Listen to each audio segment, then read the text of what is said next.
So today we're picking beans. Yes, we're going to talk about beans today.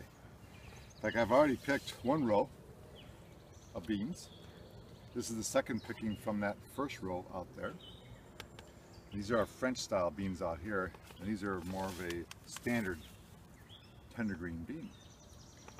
Now, when did you plant these beans? These were planted the first week of May. And what did you do to the soil to prep them?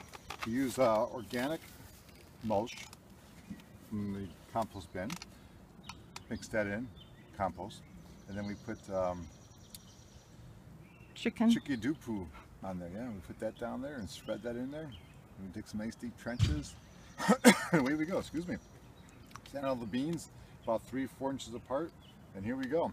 So now we're getting to where this row here is on its end. So actually I'm going to pull these plants up and show you that this is going to be probably pulled out this week because we have in here growing acorn squash. See? But here I just pulled up a plant, and this is interesting. Beans are nitrogen fixing legumes right there. Those little things are nitrogen.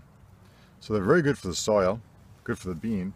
And I actually cover them in what's called inoculant. It's a black powder that helps the beans even increase its yield. So before I plant the seeds, I put them in the black powder with a little water and soak them for a few minutes before I plant them. Now, we've already planted our next crop of beans between the potatoes over there. And then we have another crop of beans coming up over this way here. And then Jen, you planted another crop of beans down there. I think that's it for the year. What will you plant after this row of beans? After this row of beans, depending how big the squash get, I might plant spinach in there. Okay. And maybe one more crop of carrots need to go in too for the end of the season. And what else? How else do you fertilize them throughout the year or throughout the growing season? Emulsion, and also with more chickadee poo. And how soon after planting do you do those? Once the plants are up about 3-4 inches tall, then I'll do the next one. The fish emulsion? Yes, fish emulsion. And chickadee poo closer to harvest, or? No, a couple weeks after the fish emulsion goes down. That just gives a nice extra bump for the blossom setting. And there we go.